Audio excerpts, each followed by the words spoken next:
Rebecca Starr, welcome. Thank you. Thank you for having me. Thank you for being here for what I hope is going to be an informative conversation for folks, and what I hope is also going to tear away the stigma associated with an issue that affects 1 in 8 women, 1 in 8 moms across Pennsylvania, across the country, and that is postpartum depression. But we're going to get into all that. First, I just want to start by letting folks know a little bit more about you. Now, I realize I'm probably the most important interview you've ever done. Obviously, because Kylie Kelsey was not that important, right? But no, I say that tongue in cheek. You recently had a conversation with Kylie Kelsey, and you both talked about being moms, and you talked about your crazy, hectic lives. Talk about your work as a mom, and then I want to ask you a little bit about your work professionally as well. My work as a mom, which is the best work. The best work. I have 2 kids, and my daughter is 15. My son is 11 and a half, and it's just my job to raise kids who feel like they can talk openly and honestly about who they are and what they need and, what's going on in the world. Yeah. And your journey as a mom, I know, kind of hit maybe a speed bump or so early on. I'd love for you to share that with us, because you've got 2 amazing kids. They're healthy, they're wonderful, they're growing up in a loving environment, and they're great kids. And they've always been great kids. But I know for you as a mom, starting out, it was a struggle. And I'd love for you to talk a little bit about that and what that was like for you.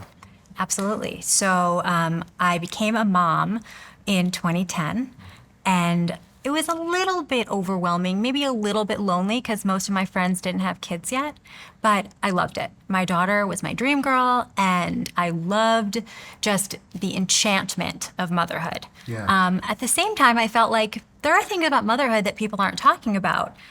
So at the time, in a very 2010 move, I started a blog and started writing about motherhood, and that was actually— People still blog, don't they? It just feels like, as my daughter would say, it's very millennial. Very millennial. She's all about humbling me right Okay, now. good. But I had, it was a way for me to connect with other women and other moms, and just to say, like, this is wonderful, and it's weird and hard, and so we all feel a lot of things. But I had a really typical postpartum experience. I had a typical pregnancy, maybe a little bit anxious during that. Yeah. Everything kind of shifted in 2013 with my second pregnancy with my son. Okay, so first child, just kind of normal, stuff. Thank God everybody's healthy, and you're going through the chaos and craziness and wonderfulness of being a new mom, new parent. Lori and I have been blessed 4 times, so we know what that's like. And so you get pregnant a second time, go through the pregnancy, pretty normal stuff. It was normal until I had a scare with him, and I had some bleeding early in my pregnancy. And I think that I got so scared that something was wrong, I went numb during my pregnancy. And so I had what I now know was prenatal anxiety and depression, which means during my pregnancy, I started to have mental health issues. Wow. About when in your pregnancy, first trimester, second? First trimester. I actually found out, I was able to confirm my pregnancy with an ultrasound in the ER. I never had a normal experience with him where I went to the OB and I was able to say, yes, I'm pregnant. So I knew I was pregnant with a pregnancy test, but I never saw an ultrasound until I was in the ER after some spotting. Very common, normal thing in a lot of healthy pregnancies. Yeah. But I went from being a little anxious to frankly terrified, and that manifested in this numbness. And as the pregnancy went on, I was really scared. I was scared for having this baby, what that would mean. I was scared, honestly, for delivery, for a repeat C-section, which is what I had with my daughter and I had to have with my son. And I referred to my daughter earlier as my dream girl. Yeah. What I say about my son is that I didn't know to dream big enough to dream for him, because I think she was what I'd always wanted and what I felt like I had anticipated motherhood would be. I could have never anticipated my journey with my son, and I'm so grateful that I had that opportunity. And your son is wonderful and healthy, but I want to go back to that, the early on in your pregnancy. You have some spotting, you go to the doctor, doctor kind of confirms everything's okay, but you have this numbness. I'd love for you to explain that a little bit more, because there may be some moms or, would-be moms, first-time moms, who are watching this, feeling certain things, wondering, wait a minute, is she talking about what I'm feeling? What is numbness? What do you mean by that? I had a hard time feeling connected to the baby.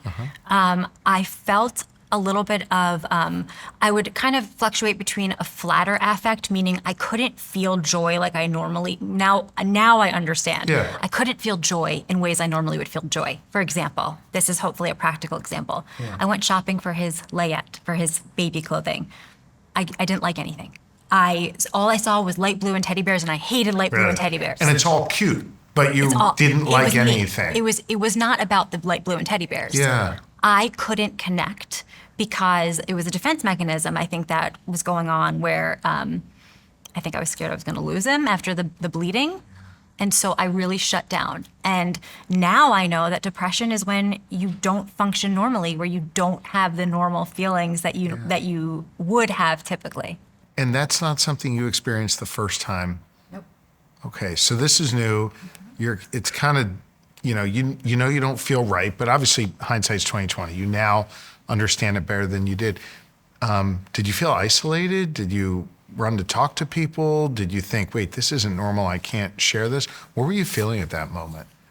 During my pregnancy, I had a very hard time communicating with people because I felt like I'm so lucky. I have this healthy pregnancy. I have the ability to go to the doctor. I'm so fortunate. Yeah. I have nothing to complain about. I can't tell people that I'm terrified to have this second child. I'm a mom. Like, how could I admit that? And it is isolating. It is lonely. And I will tell you that I ended up having a migraine, which sounds really random, but I went to the neurologist. Never got those before. No. Okay. And I went to the neurologist, this older gentleman, Dr. Schulman, and I started to sob. And I said, I don't feel okay. I don't feel okay right now. And I was 33 weeks pregnant, so I was like very pregnant. Almost there, yeah. And I said, I don't know how I'm gonna have this baby come out. I don't want this. I don't wanna give birth again. And this kind gentleman, Dr. Schulman, looked at me and said, I'm not worried about anything neurological with you, but I'm worried that you're gonna have this baby and have a walloping case of postpartum depression. And that put this thing in my head that was like, oh, this is a thing, but I'm pregnant. I had heard vaguely of postpartum depression, certainly not during pregnancy. So that's when I started to feel like other people are noticing that I'm not quite right. And this was basically a stranger, this doctor. Yeah. But he could, I think He it's could not tell. normal to be 33 weeks pregnant in a doctor's office sobbing like, I don't want this. So it's just, people don't know how to ask for help. I didn't know how to ask for help. Yeah, and you were dealing with a 2-year-old, I guess, at that point, Yeah, right? she was 3. Yeah, 3-year-old at that point. So you've got the chaos of that, chaos of your everyday life, good chaos, right? But Yeah. you've got all that. You probably don't have, and you're dealing with being 33 weeks pregnant. You don't have a whole lot of time to think about yourself and what you need, right? And you're not supposed to. Yeah. We're taught about like getting ready for the baby, getting ready so the baby has all the things that they need, but not like, are you getting yourself ready? Getting yourself ready. Now, I think what you just shared, first off, just thank you for being open about this and sharing that with me. I think a lot of people think, okay, well, you might have postpartum depression, but it's always after. I've never heard of this happening while you're pregnant, but it's a pretty common thing, right? Yes. I had not heard of it either. I didn't know that there was prenatal depression or Yeah. anxiety. All it is depression and anxiety during pregnancy. It's just the same as any depression and anxiety that one may experience. So you have your son, and from a physical, medical perspective, everything goes great, right? And he's beautiful and healthy and wonderful. And where are you in all this? Where's your head? What happens right after? All of that is true. He's beautiful, wonderful, healthy. And I actually took a screening in the hospital, filled out a piece of paper and it had a lot of questions about my mood, and I got a very high score, which indicated I was High good? no, high Okay. is not good here. Okay. It indicated I was at very high risk for postpartum depression. What made you take that screening? So they offered it to me in the labor and delivery unit. They offered it to me, so I just took it on a piece of paper. Unfortunately, no one ever saw it.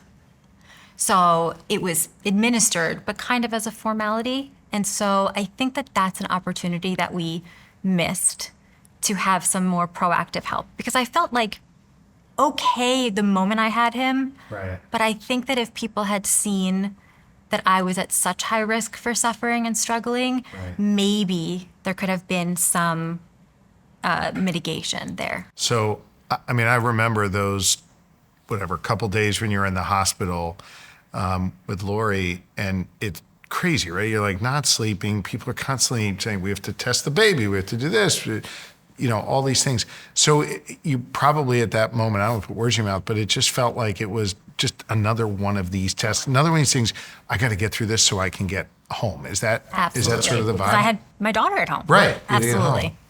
And does I don't want to get too personal here, but like your husband's with you. He's probably running home, dealing with your daughter. Is your husband kind of noticing this, or is this just something you're carrying around inside? Because I think there's a lot of partners out there that would love to be there for their loved one, for the mother of their child, and maybe be helpful for them to know what they should be looking for and helping in this case.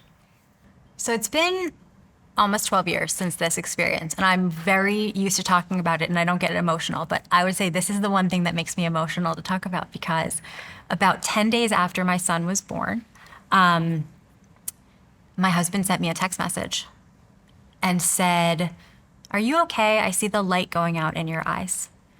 And I'm very fortunate that I had somebody looking out for me and said, like, you don't look like yourself. You don't seem like yourself. And I think that part of it is so hard to identify because, like you've said, as a new parent, you're not sleeping, you're not eating well, you're frazzled. It is stressful. It's not supposed to be like so fun to be up in the middle of the night. Yeah. I think that what he saw was a more profound example of a change, of just stress, of me really not being okay. You got yourself help right away. How long did it take you to sort of come through that until you felt like yourself again? That's a really good question. So for me, I did get help. I sought therapy. I took medication. I worked very hard to feel better. I was very lucky to have that support. I mentioned the blog earlier, but what was so powerful, and I think this is really important, I opened up in real time on this old mom blog that had a small, modest following. I opened up in real time when my son was 4 months old, and I said, I'm currently suffering from severe postpartum depression.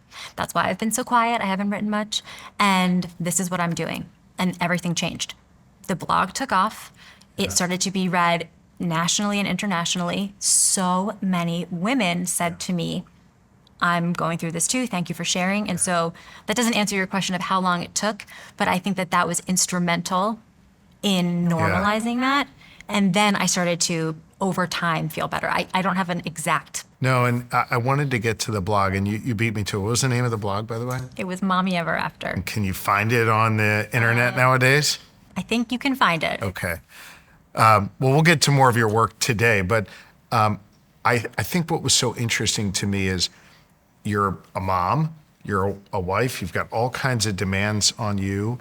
You're caring for this newborn, you're caring for a 3-year-old, you're trying to care for yourself, and you decide in the tiny, limited amount of space you have for anything else in your life. Lori and I would always joke when she'd get that tiny moment of space, she'd wash her hair. Like today's hair washing day, right? That's it. But you chose to do something different.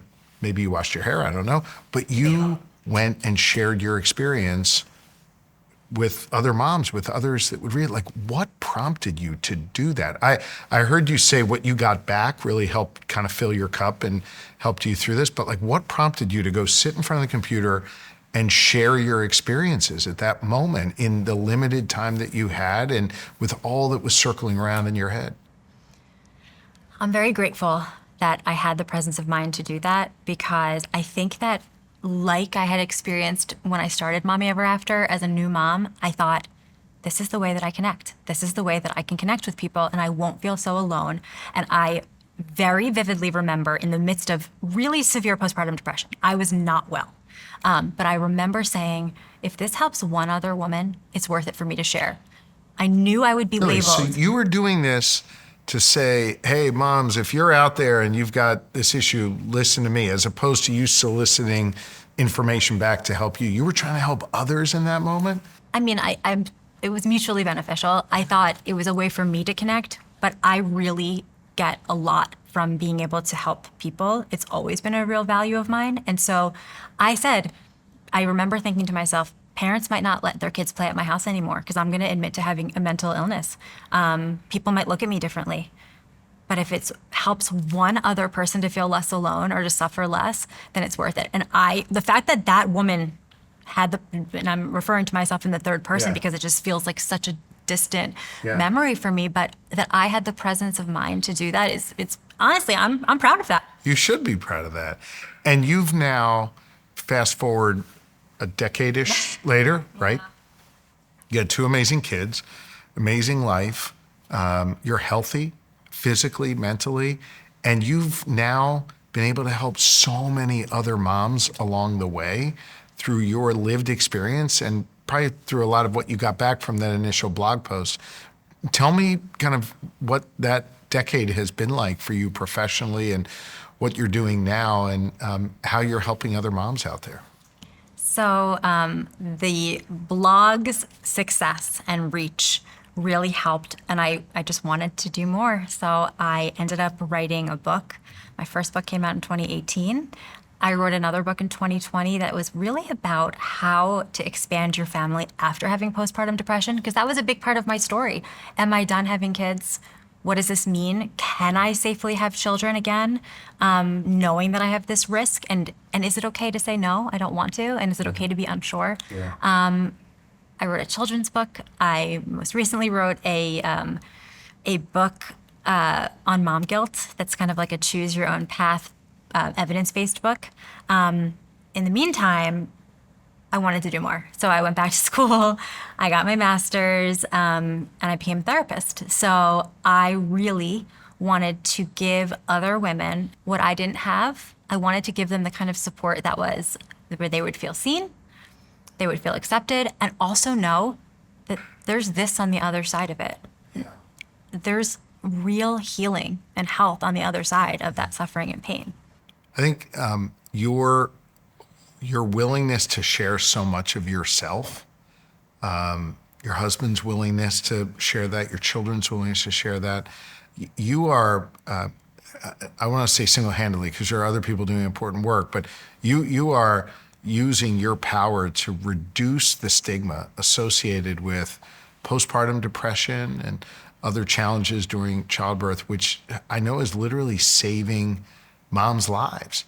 And that's an incredible power that you have. I mean, you took your pain and turned it into real purpose and real power and empowerment for so many other people. I so admire that. I think it is also important to note, and I think you would acknowledge this, you had every bit of access to the best physicians, the best treatment. You had health insurance, right? You live in a community that has access to healthcare. There's so many women that don't, so many moms that don't. And that's one of the things that you've inspired me as governor now to invest in our state budgets, millions of dollars, and have screening that we're gonna, make available to new moms in hospitals and other resources available to make sure moms have the help that they need that they might not otherwise have access to the way you did. And I just want you to know you not only reduced stigma and helped a lot of moms directly, you've inspired us to do this work at the state level, and your reach is going to go far beyond the people that you can touch, that you can talk to and help thousands of other women because of your work, and we're really grateful to you. I'm so grateful to you for many, many reasons, really just amplifying your message here. And like you talked about with the budget, the fact that I took this screening was so lucky and then it kind of went nowhere.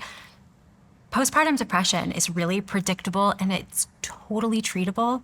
And so the fact that you've included this in your budget and that you are making sure that people are going to have the screenings, they're going to have the resources, that is going to really change the outcomes for moms in Pennsylvania. And I hope Pennsylvania becomes an inspiration to the rest of the states, because there's so much more that we can be doing. And I'm just truly so grateful for what you are doing and prioritizing, because it's going to make a real difference. Thank you. I appreciate that. Can I ask you, you used the word predictable. There may be someone who's pregnant watching this going, well, wait a minute, how do I find out if I'm going to get postpartum depression? Or am I someone who could find myself in that position, and how do I get help? What do you mean by predictable? And for a would-be mom watching this at home, what should she be thinking about? What kinds of questions should she be asking herself? So there are some risk factors for postpartum depression, like a prior history of mental health issues that puts you at higher risk, certain life stressors, because life in new parenthood is really stressful to begin with. So I think that just being aware of that during your pregnancy, like how I was not feeling well during my pregnancy. And I think what I would really implore these new or prospective moms to think about is, what am I feeling and am I still able to function? You've heard of baby blues, I'm sure. That's like feeling overwhelmed, maybe feeling extra weepy during and after pregnancy, feeling like exhausted. That's normal. It's when it really interferes with your functioning. So, for example, me sitting in the doctor's office sobbing, not able to get up and move, that was not normal. So I think that if you're able to say, okay, I'm feeling really overwhelmed during this pregnancy, I don't feel like myself. When I say predictable, because you can really swoop in and say, okay, I'm going to go to Pennsylvania's website. I'm going to go get help. I'm going to talk to my doctor, to a support person, and just say, hey, I'm not feeling great. That actually goes a long way. Because you can start getting treatment. Even just support from a loved one. It doesn't always have to be from a doctor. At a certain point, if your threshold, if your depression is more than just mild depression, you'll probably need therapy, medicine, or a combination of both. But at a certain point, just getting support from a friend, somebody to say, someone said to me, this too shall pass. That was so powerful, because I needed to hear that what I was feeling was not endless and that it wouldn't be forever. So just getting someone to just check in on you, saying to a friend, I don't feel great. Can you just like touch base with me? And if I go quiet, can you just, ask me to go out? Something like that. You're a super inspiring person. And I think there's a lot of folks who are going to watch this and go, wow, she's amazing. But she was probably kind of preparing for this, studying for this type of work her whole life. This is kind of what she was, destined to do or whatever. But that's not your case, right? I mean, I kind of want to go back to the beginning. I know we're toward the end here, but you're going through life, you're doing what, and how did it lead to this? Because I think your story professionally is just so interesting to people. It should be interesting to people. It is to me. I was an English major. Yeah. So I was like reading and writing. I went to graduate school for education, didn't finish. So this was not like this was his grand plan. This wasn't your plan. This was not at all my plan. Really, honestly, and I think this is actually a very relevant point. The thing that I always knew I wanted to do was be a mom. So I'm sure you can imagine how devastating it was when I got the thing that I had always wanted and I didn't feel okay. Didn't feel right. I didn't feel right. Yeah. And that's crushing, because as moms, we're supposed to feel so grateful. And I think in my work as a therapist now, I talk a lot about dialectical thinking, which means more than one thing can be true at once. Yeah. So I can be so deeply grateful that I'm a mom and be suffering and want to feel better and love it and not love it. All these things can be true at once. So for me, I knew I wanted to be a mom. Like you said, I was set up for success. I had a close, loving family. I had access to care. I was educated. And I still suffered. And I think that a lot of people can be very, very hard on themselves and say, what's wrong with me? Why am I not happy? For me, I had a boy and a girl, these wonderful kids. Kind of had the quintessential whatever. The rich man's family. Yeah.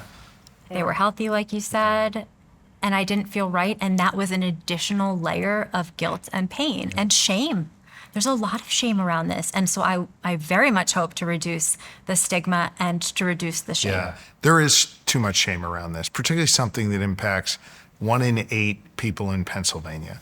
We have got to reduce that shame. I think that's part of the reason I wanted to talk to you today, because I want people to see the amazing person that you are. There should be absolutely no shame. And anyone who is dealing with this right now, we want you to feel comfortable that here in Pennsylvania, you can raise your hand and say, I need some help. I need someone to talk to. I need this support system. And you're going to get it here. Like, we understand it. We want to make sure that those supports are available. And you're a big part of that. I want to ask you this in the remaining minute or so we have. I know we're coming up on Mother's Day. Before I ask you what your advice would be for moms and would-be mothers, what would your advice be for, in my case, your husband's case, dads or partners to moms, so that we can do a better job of spotting things and seeing things and, being helpful in this process? I mean, I'll just tell you, my perspective as a dad, I'm running around doing everything I'm supposed to do to, like,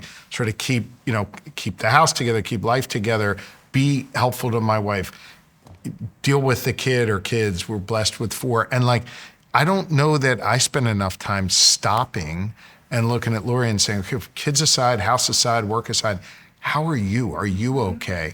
I don't know that I did that very well. I hope I did.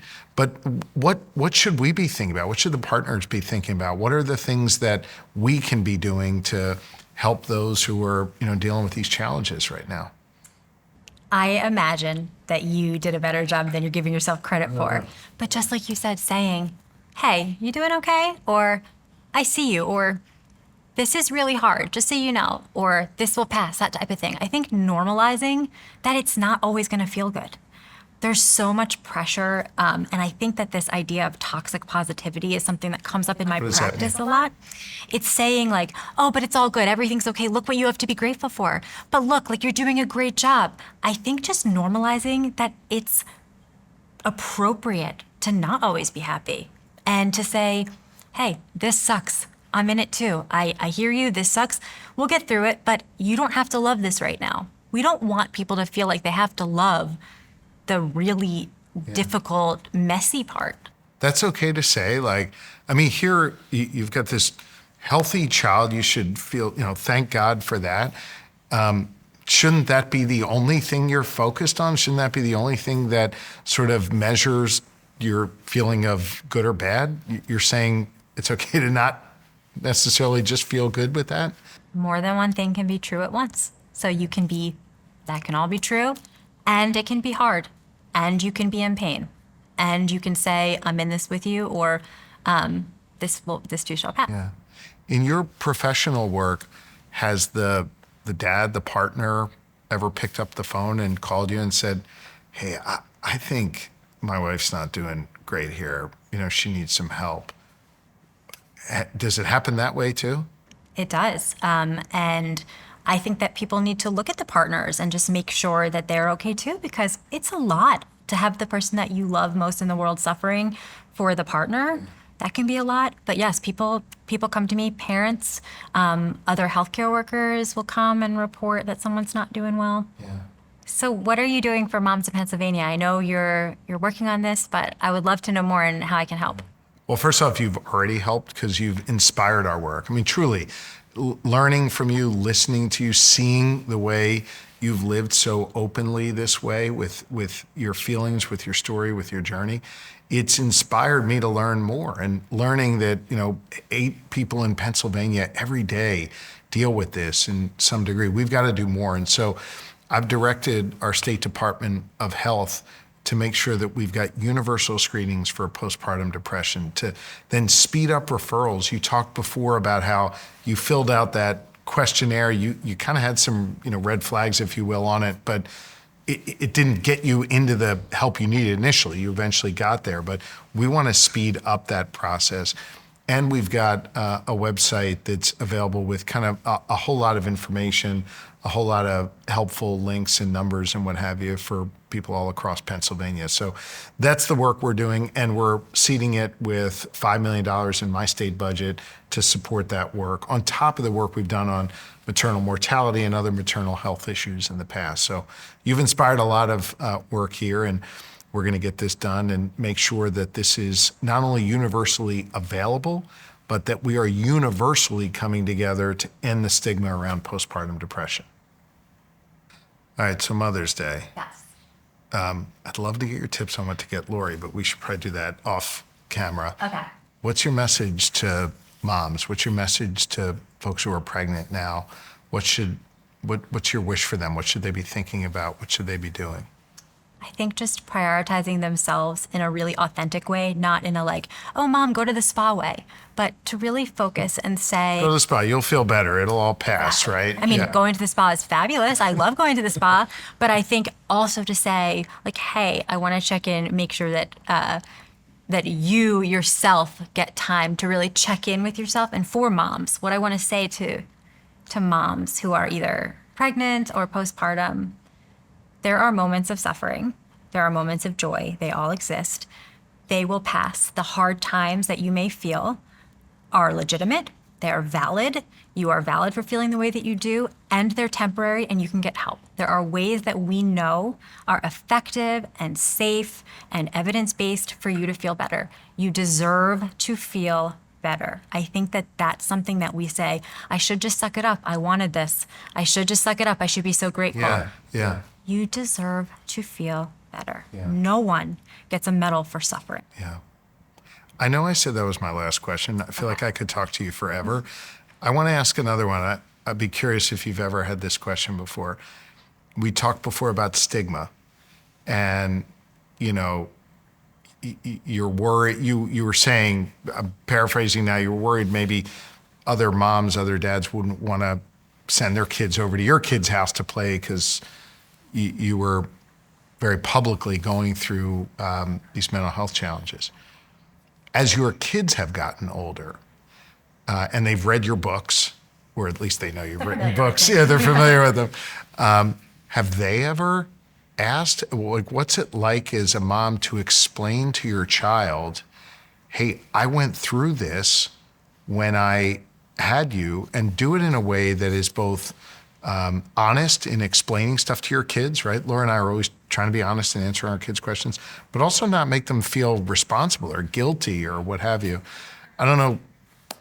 I realize that question's a little bit out of left field, but I'm very curious what you think. Have you gotten this before? I have not gotten this before. Okay. Kylie didn't ask you this question? Kylie did not ask me this. I am so grateful that you asked me this because my answer has evolved and changed. My kids do know. To me, I think I'm doing the best thing ever by modeling some of this resilience for my kids, that I have had a hard time and I'm okay, and that we all are going to go through hard times. When they were little, I would say to them, I can't stop it from raining, which was my metaphor for hard times, but I can give you an umbrella. And now that they're older, thank you. Now that they're older, I say either, we went to, I can't stop it from raining, but you can bring your umbrella. And then now really empowering them to bring, and now, but I say to them, I can't stop it from raining. You can bring your umbrella. If you forget it, you're going to get wet, but you can handle being wet. It's okay. You'll dry. Yeah. My kids do talk about this. It's really unique because one of my children, my daughter, has this fairy tale enchanted story with all these pictures, with this whole Mommy Ever After blog about her early childhood. And my son has what I've called my hard story. She was my happy story and he was my hard story. Right. So for him, I mean, I felt a lot of things about that, how he would feel. I always talked to him about it in an age appropriate way. Like when he was very little, like after I had you, I was sad. I was not sad because of you. I've always loved you. He understood that. I think he understood it as a 3-year-old, but we've always normalized talking about mental health in our house. But I was just telling this story that 2 nights ago, we were all snuggled up in my bed. We were looking at baby pictures of my kids and videos.